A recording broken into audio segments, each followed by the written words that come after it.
사랑합니다.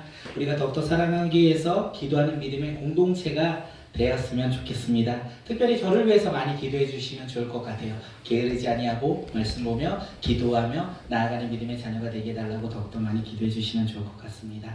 오늘도 이 꿈꾸는 예배에 세 가지의 은혜가 가득 임하였으면 좋겠습니다. 첫째는 하나님의 영광이 이 예배 가운데 임하길 바라겠습니다. 두 번째는 유일한 구원자 예수 그리스도의 이름만을 고백하는 귀한 예배의 시간이 되었으면 좋겠습니다. 마지막으로 주님이 약속하신 성령님이 이 시간 불같이 임하여 우리 각자가 성령 충만함을 받는 귀한 예배의 자리가 되었으면 좋겠습니다. 이 세 가지의 은혜를 사모하십니까? 네. 그리고 우리가 사모한 대로 하나님의 놀라운 기적이 이 시간 이루어지길 바라겠습니다. 하나님께서 오늘 우리에게 주신 말씀의 제목이 무엇이냐면 주님과 함께하는 교회입니다. 함께 제목 읽도록 하겠습니다. 시작. 주님과 함께하는 교회. 주님과 함께하는 교회. 이 제목 듣고 어떤 생각이 드십니까? 개인적으로 이 제목을 듣고요 마음에 들었어요. 개인적으로 주님과 함께하는 교회 너무 설레이는 거예요. 이 제목이 너무 마음에 들었어요. 왜냐하면 이 제목대로 하면 주님과 함께하는 교회가 어떨까? 왜 내 마음 가운데 설레임이 있을까? 생각을 해보니까 주님과 함께하는 교회는 상대방을 판단할 필요가 없을 것 같아요. 저 사람 왜 저렇게 행동해? 믿음이 왜 저러지? 이렇게 판단할 필요도 없고 그래서 싸울 필요도 없고 눈치 볼 필요도 없다라는 생각이 들었어요.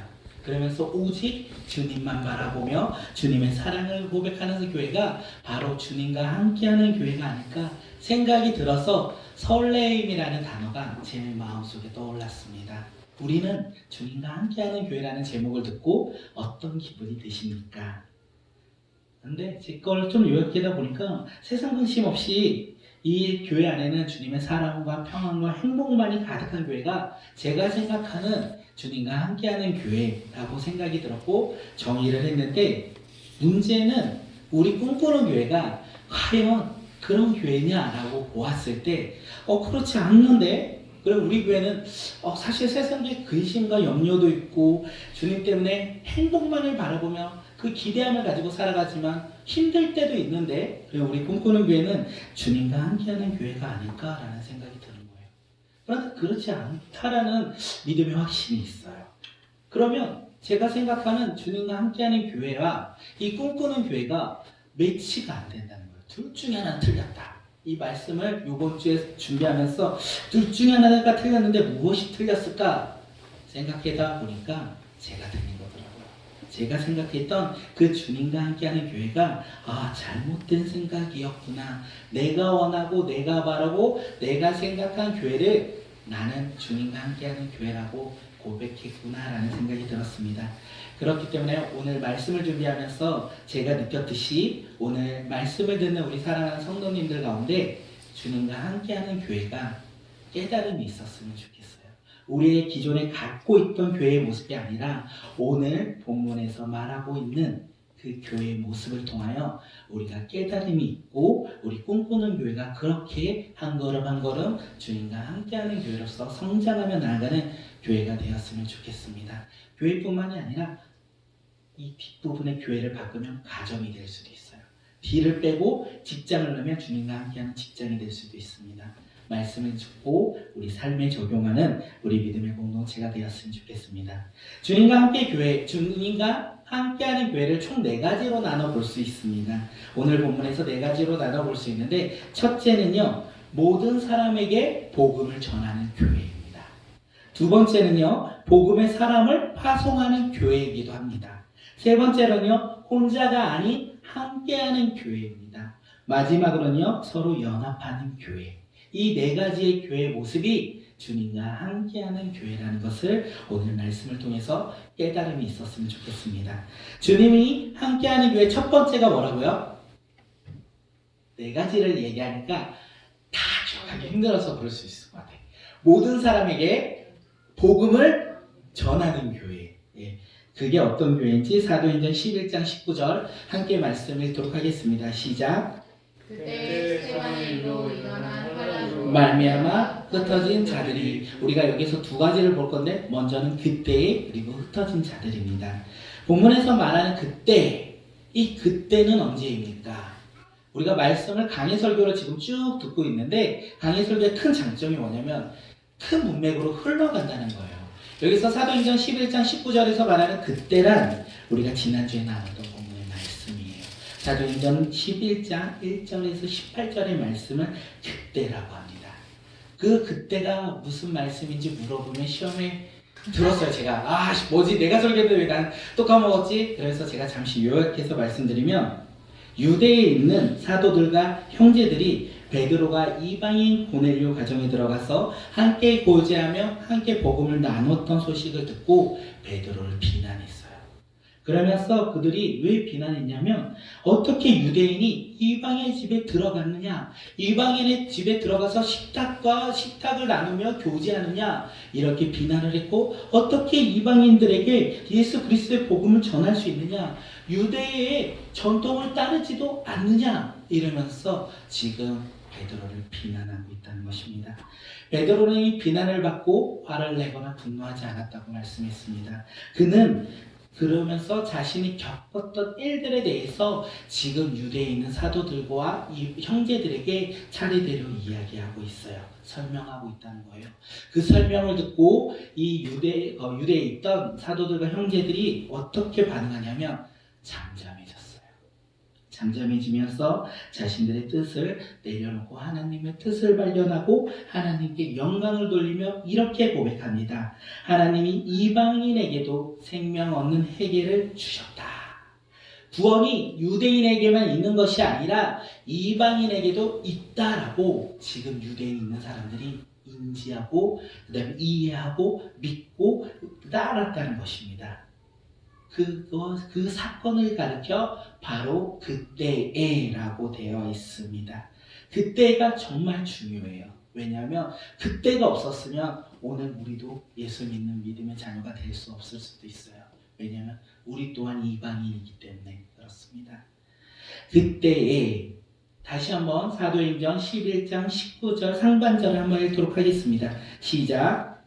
그때 스데반의 일로 일어난 환난으로 말미암아 흩어진 자들이 그때에 스데반의 일로 일어난 환난으로 말미암아 흩어진 자들이 이 흩어진 사람들은 누구입니까? 사도행전 8장 1절 말씀을 읽도록 하겠습니다. 시작. 스데반이 죽음당한 것을 마땅하게 여겼다. 그날에 예루살렘 교회에 큰 박해가 일어났다. 그래서 사도들 위에는 모두 유대 지방과 사마리아 지방으로 흩어졌다. 박해로 말미암아 흩어졌다는 거예요. 사도들 위에 모두 유대 지방과 사마리아 지방으로 흩어졌다는 것입니다. 그 흩어진 우리가 강의 설교를 했기 때문에 이 하반절에 그 다음 설교가 무엇이었냐면 빌립이었어요. 흩어진 자들 가운데 빌립이 나와요. 빌립이 예루살렘에서 사마리아 성으로 내려가서 그곳에서 복음을 전하였고 병든 자를 고쳤고 중풍병자를 그리고 못 걷는 사람을 치유하는 기적을 일으켜서 많은 사람들이 예수님을 믿게 되었다라는 것을 우리가 말씀으로 나눴습니다.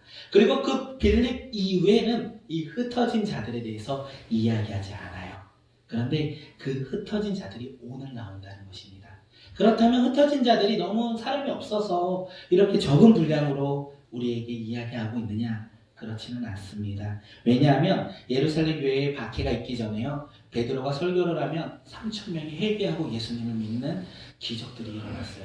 베드로가 설교만 하면 많은 사람들이 예수의 복음을 깨닫고 나왔다는 거예요.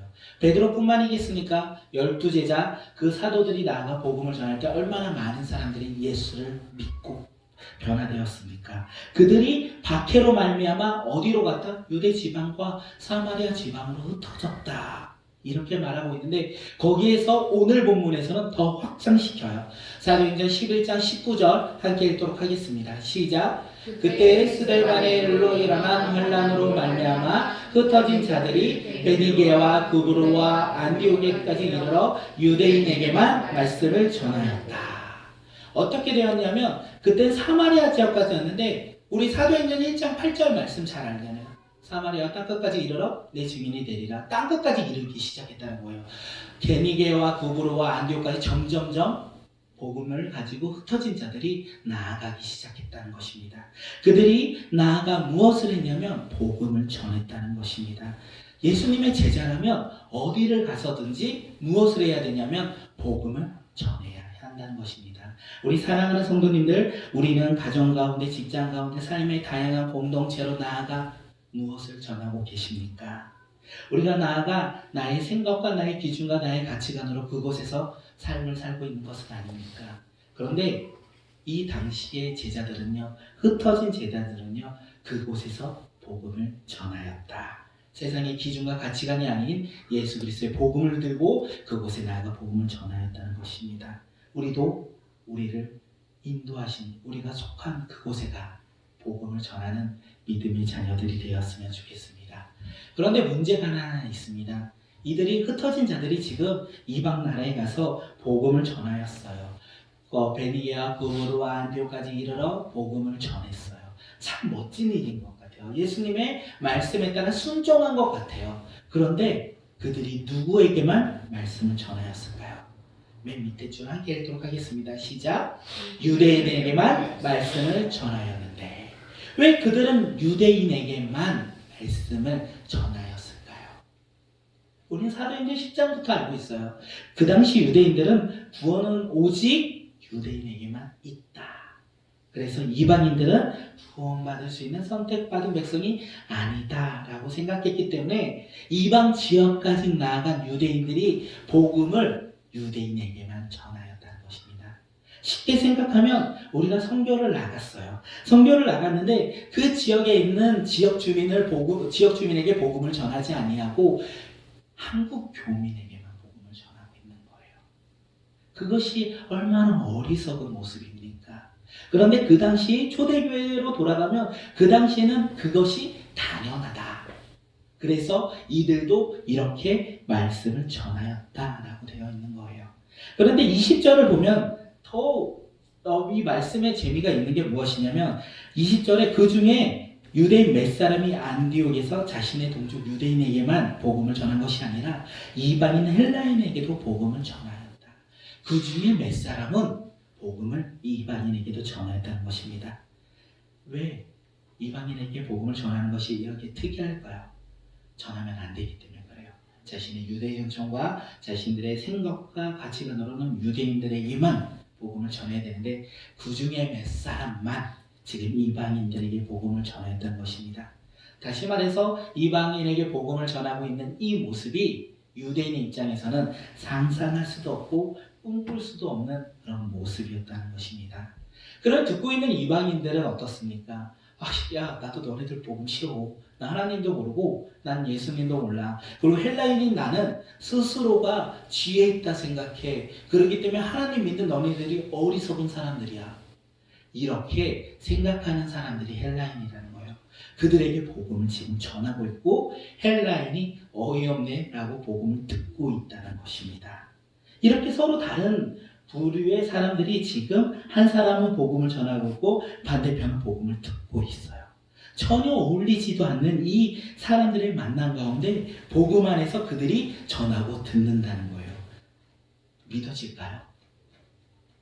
내가 전하는데 이들이 변화될 거다. 내가 전하는 게 맞는 것 같다. 이렇게 생각하면서 전하고 있는 그들과 야 어이없어 너희들이 믿는 그 예수 복음 나는 믿지 않아. 나는 스스로를 믿는 헬라인이야 생각하는 그들 가운데 어떤 놀라운 역사가 일어날까요? 성경에서는 일어났다 해요. 성경에서 일어났는데 왜 일어났냐가 중요한 겁니다. 전혀 어울리지 않는 그 두 부류의 사람들이 복음 안에서 만남을 가질 때 주님의 손이 그들에게 임했다는 거예요. 주님의 손이 그들과 함께하니까 기적이 일어났다는 거예요. 수많은 사람들이 주님을 믿고 주님께로 돌아왔다는 것입니다. 왜 이런 기적의 역사가 일어납니까? 왜 주님께서 함께 하십니까? 그것은요 간단합니다. 이방인들에게 복음을 전하는 것이 바로 하나님의 뜻이었고 하나님의 계획이었기 때문에 그렇습니다. 주님과 함께하는 교회는요 복음을 전하는 교회입니다. 어떤 유대인들처럼 어떤 특정 사람에게만 복음을 전하는 것이 아니라 이방인 즉 하나님을 모르는 사람들에게 복음을 전하는 것이 바로 주님과 함께하는 교회라는 것입니다. 이것이 바로 하나님의 뜻이고 하나님의 계획이고 우리 꿈꾸는 교회 가운데 인도하고 계획하는 계획이 아닐까 생각합니다. 그런데 그 가운데 우리는 저번에도 이런 말씀을 한번 나눴는데 우리는 어떻습니까? 복음을 전할 때 우리의 모습은 어떻습니까? 저 사람은 교회를 너무 싫어해. 그래서 교회를 전하는 게 너무 두려워. 저 사람은 고집이 너무 세서 저 사람 절대 믿지 않아. 이렇게 판단하면서 우리는 그들을 바라볼 때가 얼마나 많이 있습니까? 저 사람은 교회를 싫어해. 저 사람은 너무 고집이 세서 복음을 듣지 않을 것 같은 사람이 여기 있다는 거예요. 네, 바로 저라는 거예요. 네, 옛날에 군대 가기 전에 초등학교 이후로 교회를 안 다니기 시작했고 군대 이후로 다시 교회를 갔는데 그 사이에 고등학교 친구들이 야 교회 가자 웃기지만 교회 정말 재미없어. 그냥 친구들하고 노는 게 더 좋아. 그리고 야 교회 가는 게 말이 돼. 이렇게 반응했던 전데 친구들이 계속 좋아요. 그래서 가다가 군대 갔다 왔다가 내가 예수를 다시 잘 믿어야 되겠다. 변화가 된다는 거예요. 우리의 생각으로는 저 사람은 안 될 것 같아. 우리의 기준으로는 저 사람한테 아무리 전해봤자 변화되지 않을 것 같아. 그런 그 순간에 주님의 손이 임한다면 주님께서 함께 하신다면 그가 변화된다는 것이죠. 그렇기 때문에 믿음의 사람들은 자신의 기준을 내려놓고 주님께서 행하심을 기대하며 모든 사람들에게 복음을 전해야 한다는 것입니다. 이것이 주님과 함께하는 교회라는 거예요.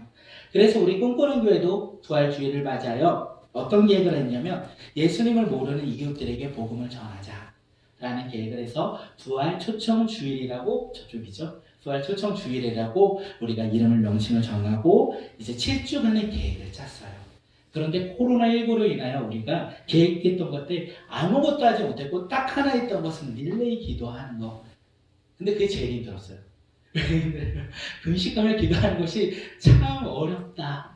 네, 어저께도 중간에 소시지 하나 먹고 혼나고 네, 그랬는데 참 그러면서도 우리 공동체가 왜 우리가 할 수 있는 것은 포기하지 않느냐. 그것이 바로 주님과 함께하는 교회이기 때문에 우리가 새 영혼을 품고 그 영혼을 위하여 복음을 전하고자 우리가 끝까지 노력하는 것이 아닐까 생각합니다. 그럴 때 어떤 역사가 일어나냐면 주님의 손길이 임한다는 거예요. 주님의 놀라운 행하심이 일어난다는 거예요. 우리가 무엇을 해서 그들이 변화되는 것이 아니라 우리는 전하는 자일 뿐 주님께서 그들에게 임한다면 우리의 복음의 메시지의 능력이 있어 그들이 변한다는 것입니다. 그것을 믿음으로 말미암아 우리가 모든 사람들에게 복음을 전하는 믿음의 공동체가 되었으면 좋겠습니다. 그것이 바로 주님과 함께하는 교회 첫 번째입니다. 그렇다면 주님과 함께하는 교회 두 번째가 무엇이냐면 복음의 사람을 파송하는 교회입니다. 함께 사도행전 11장 22절 말씀 읽도록 하겠습니다. 시작. 예루살렘 교회가 이 소식을 듣고서 바나바를 안디옥으로 보냈다. 네, 예루살렘 교회가요. 이방 지역에 있는 안디옥에 지금 예수 그리스도의 복음이 전해졌고 많은 사람들이 이제 변화되어서 주님께로 돌아왔다는 소식을 들어요. 그리고 믿음의 사람 바나바를 안디옥으로 보냅니다. 아까 제가 그때가 참 중요하다고 생각한다라 말씀드렸잖아요. 왜냐하면 우리가 나눴던 그때가 없었다면 예루살렘 교회는요 안디옥 교회를 인정하지 않았을 거라는 거예요. 이방인들이 구원받는다는 것을 믿지 않았을 거라는 것입니다. 그 사건이 없었다면 지금 예루살렘 교회는 바나바를 안디옥으로 보내는 게 아니라 지금 감찰자들을 안디옥 교회로 보내서 지금 유대 전통을 어기고 있는 사람들을 잡아갔을 거라는 거예요. 비난했을 거라는 거예요. 그런데 지금 그때의 사건 이후에 예루살렘 교회가 변화되었고 이방인들도 구원받는다라는 계획이 그들에게 이제 하나님의 뜻이 임하고 그 다음의 말씀이 바로 안디옥 교회 사건이라는 것입니다. 우리가 그래서 봐야 될 것은 하나님의 철저한 계획이라는 거예요. 하나님의 놀라운 계획은 그냥 두서없이 행하지 않는다는 거예요. 그렇기 때문에 우리는 하나님을 믿으며 나아갈 때 이게 맞는 것 같지 않아. 나의 생각으로는 이대로 가면 우리가 힘들 것 같아 라고 하는 그 순간 그것들을 내려놓고 하나님의 뜻을 발견하며 우리의 생각과 다르게 갈지라도 우리가 순종하며 우리가 나아가는 믿음의 자녀들이 되었으면 좋겠습니다. 그래야 주님의 말씀이 땅끝까지 전해지는 이 복음의 메시지와 같이 우리 삶 가운데도 말씀이 이루어지지 않을까 생각합니다. 근데 우리가 막아버린다면, 우리의 짧은 지식과 짧은 생각으로 그것을 막아버린다면 우리는 이방인을 향한 주님의 그 놀라운 행하심을 바라보지 못하는 것처럼 우리를 향한 주님의 놀라운 행하심을 우리는 바라보지 못하지 않을까 생각합니다. 그렇기 때문에 주님의 뜻에, 철저하신 그 주님의 뜻에 우리는 우리의 것을 맡겨드리며 살아가는 믿음의 자녀들이 되었으면 좋겠습니다.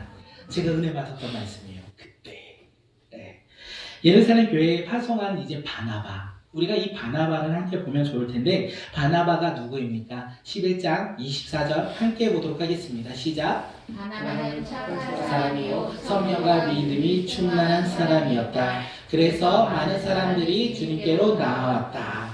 바나바는요, 먼저는 착한 사람입니다. 여기서 착한 사람이 무엇이냐면 주변 사람들로부터 인정받고 높이 평가받으며 선하다라고 인칭받는 사람을 가리켜 착한 사람이라고 하더라고요. 그리고 두 번째가 무엇이냐면 성령과 믿음이 충만한 사람. 성령과 믿음이 있는 사람이 아니라 충만한 사람이라고 했어요. 여기서 충만함이 뭐냐면 물이 가득 차서 넘칠 정도로 아주 많이 이르렀다, 이런 뜻이라고 합니다. 그래서 성령과 믿음이 차고 넘치는 사람이 바로 바나바였다는 것입니다. 바나바는 착했고요, 성령과 믿음이 충만한 사람이었습니다. 이것을 다시 말해 쉽게 말하면 바나바는요, 세상적인 인격이요 높은 사람이었어요. 세상적인 인격을 갖춘 사람을 가리켜 착하다, 이렇게 표현할 수 있을 것 같습니다. 그리고 성령과 믿음이 충만한 사람을 가리켜 우리는 무엇이라면 영적으로 충만한 사람, 영적으로 인격을 소유한 사람을 가리켜 말할 수 있을 것 같아요. 바나바는 이 두 가지 인격을 다 소유했다는 것입니다. 그래서 우리의 모습을 여기서 한번 돌아봤으면 좋겠어요. 제 자신을 돌아보는데 참 안 됐다라는 생각이 들었는데, 우리는 세상 가운데, 우리는 교회 가운데, 교회 왔을 때는 탈을 쓸 수 있을 것 같아요. 좋은 사람, 믿음이 있는 사람, 헌신을 한 사람, 믿음과 성령이 충만한 사람 같은 모습으로 살아갈 수 있을 것 같아요. 그런데 세상 가운데 나가면 우리는 그 모습대로 나아가십니까? 세상 가운데 나아가, 직장 가운데 나아가, 가정 가운데 나아가 우리가 그렇게 인격을 갖춘 착한 사람으로 우리는 평가받고 있습니까? 직장생활 가운데 나를 어떻게 평가합니까? 저 사람 성격 너무 안 좋아. 저 사람하고 같이 일 못하겠어. 저 사람 다시 만나고 싶지 않아. 내가 이직한다는 저 사람 때문이야. 혹시 그 사람이 우리는 아닙니까? 교회에서 우리는 선하다라고 칭함받고 믿음 있다 칭함받는데, 세상 가운데 나갔을 때는 전혀 반대의 모습으로 살아가고 있는 것은 아닙니까? 우리가 이 말씀을 통하여 깨달아야 될 것이 무엇이냐면, 우리는 세상 속에서나 교회에서, 믿음 안에서나 동일하게 인격을 소유한 믿음의 사람이 되어야 한다는 것입니다. 그랬을 때 우리를 통하여 많은 사람들이 주님께로 돌아온다는 것입니다. 죄송해요. 그렇게 하기가 너무 힘든데 그렇게 말하는 저의 모습이 어려운 것 같아요. 개인적으로 저의 이렇게 삶을 돌아보면 참 세상 가운데 그렇게 살아가는 게 참 힘들다는 생각을 되게 많이 합니다. 선하다, 착하다, 칭함받는 것이 얼마나 어려운지 알기에 말하기가 쉽지 않다라고 생각해 주시면 좋을 것 같아요. 바나바는 안디옥 교회를 이제 갑니다. 그리고 하나님의 은혜가 내린 것을 보았어요. 그리고 모든 사람들에게 굳센 마음으로 주님을 의지하라고 권면해요. 바나바는 하나님의 은혜가 내린 것을 보고 기뻐만 했으면 얼마나 좋았겠습니까? 기뻐만 하고 함께 나누고 행복을 고백하며 그 시간을 나누면 얼마나 좋겠습니까? 그런데 바나바는 왜 안디옥 교회에게 굳센 마음으로 주님을 의지하라고 권면했을까요? 바나바는요, 믿음과 성령이 충만한 사람, 인격적으로 영적으로 충만했던 사람이 바로 바나바였어요. 그래서 그는 하나님의 은혜를 보고 기뻐는 했지만 이 안디옥 교회의 성도들의 그 다음 걸음을 알고 있기 때문에 무엇이라고 했냐면 주님을 의지하라, 굳센 마음을 가지고 주님을 의지하라, 이렇게 고백했다는 것입니다. 예수 그리스도를 믿으면 많은 사람들이 그렇게 생각합니다. 행복하겠지, 기쁨만 가득하겠지, 즐거움만 가득하겠지 이렇게 생각하는데 사실 예수 그리스도를 믿음으로 말미암아 우리 가운데 무엇이 오냐면 세상에 고난과 환난과 박해가 오기 시작합니다. 예수 그리스도를 믿으면 세상에서는 우리를 박해하기 시작해요. 예수 그리스도를 믿지 않을 때 얼마나 제가 20대 초반 때 술을 좋아했냐면 너무 좋아했어요. 그런데 예수 그리스도를 믿음으로 말미암아 제가 이제 안 먹겠다는 거예요. 제 친구들이 저를 얼마나 욕했는지 몰라요. 네가 어떻게 그렇게 변하냐? 네가 그렇게 변하는 놈이 아닌데 네가 왜 변했냐? 이러면서 만날 때마다 욕하고 지금도 욕하고 있어요. 그런데 우리가 그렇게 박해가 온다는 거 한 무거지만 이 바나바는 알았던 것 같아요. 안디옥 교회가 어떤 박해를 받을지 알고 있었기 때문에 바나바는 그들을 가르쳐 굳센 믿음으로 주님을 의지하라 이렇게 고백한 것 같습니다. 주님이 함께하는 교회는요, 복음의 사람을 파송하는 교회입니다. 예루살렘 교회는요, 착한 사람, 성령과 믿음이 충만한 복음의 사람 바나바를 안디옥으로 파송했다는 것입니다. 그렇다면 우리 꿈꾸는 교회는요, 누구를 파송해야 될까요? 누구를 파송해야 될까요? 모두 다 파송했으면 좋겠습니다. 그런데 모두 다 파송했으면 좋겠는데 우리는 그렇게 생각할 수 있어요. 바나바의 설교를 들었으니까 나는 좀 아닌 것 같은데 바나바처럼 내게는 아직 부족한 것 같은데 나는 조금 인격적으로 조금 더 성장하고 믿음으로 말씀 안에서 성장해야 되는데 이렇게 생각할 수 있을 것 같아요. 그렇다면 그렇게 성장하길 바랄게요. 그렇게 믿음 안에서 성장하고 인격적으로 성장하여 주변 사람들로부터 착하다는 소리를 듣고 믿음 안에서 성령과 믿음이 충만한 사람이 되길 바라겠습니다. 그 모든 사람들이 우리가 되어서 우리가 파송받았으면 좋겠어요. 어디로 파송받아야 되냐? 선교지로 가셔도 되고요. 다른 교회도 가셔도 되지만 현실적으로 좀 보니까 우리가 어디로 파송되어야 되냐면 우리 가정과 우리 직장과 우리 삶의 공동체가 아닐까 생각합니다. 우리는 그곳으로 파송받는 믿음의 자녀들이 되었으면 좋겠어요. 그곳에 나가서 복음을 전하는 믿음의 자녀들이 되었으면 좋겠습니다. 착하고 성령과 믿음이 충만하여 가정 가운데 파송받아, 직장으로 파송받아, 삶의 다양한 공동체로 파송받아 그곳에서 복음을 전하는 믿음의 자녀들이 모두 다 되었으면 좋겠습니다. 우리 꿈꾸는 교회가 주님과 함께하는 교회가 되어서 복음의 사람을 파송하는 믿음의 공동체가 되었으면 좋겠습니다. 세 번째로 주님께서 함께하는 교회는요, 혼자가 아닌 함께하는 교회입니다. 함께 사도행전 11장 25절 말씀 보도록 하겠습니다. 시작. 바나바는 사울을 찾아내고 다소에 가서 바나바는요 이제 안디옥 교회에 갔어요. 그리고 많은 사람들이 주님께로 돌아오는 기적의 역사를 보고 부흥의 맛을 보았습니다.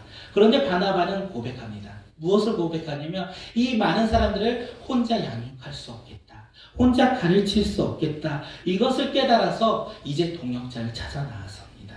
그런데 바나바를 파송한 교회가 어디라고요? 예루살렘 교회예요.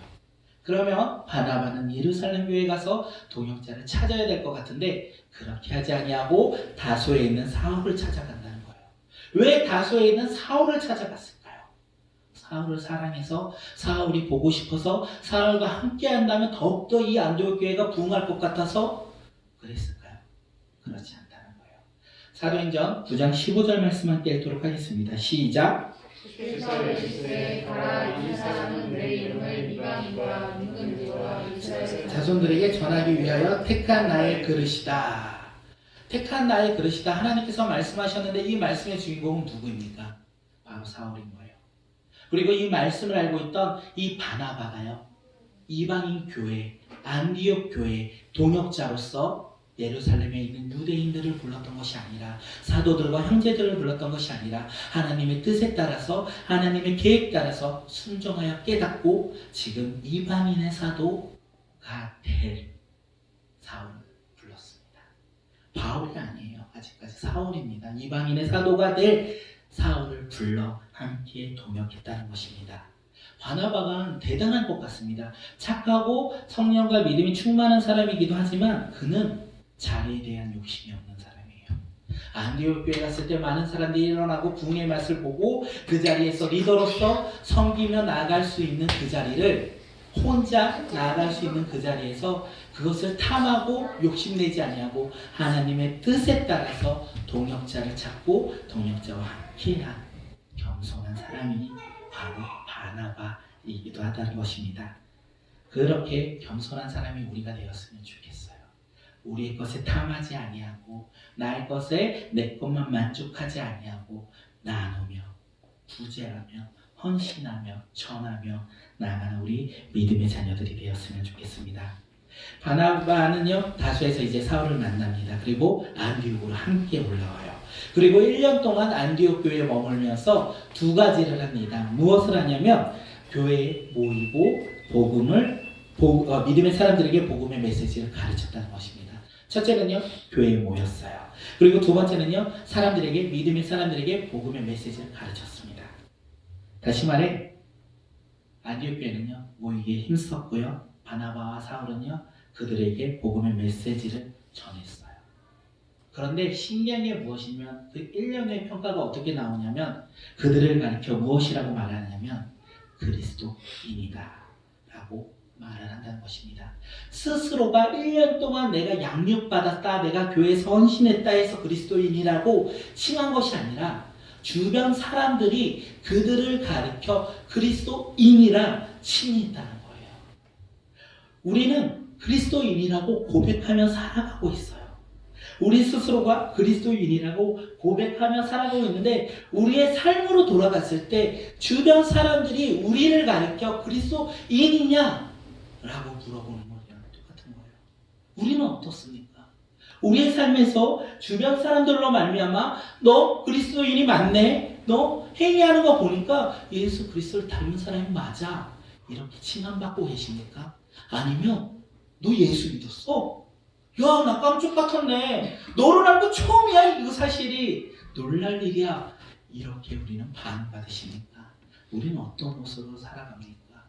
그리스도인이나 칭함받는 것은 스스로의 고백이 아니라 예수 그리스도를 믿어서 그리스도인이 되는 건 맞는데 주변의 사람들의 칭함 또한 우리가 받아야 된다는 것입니다.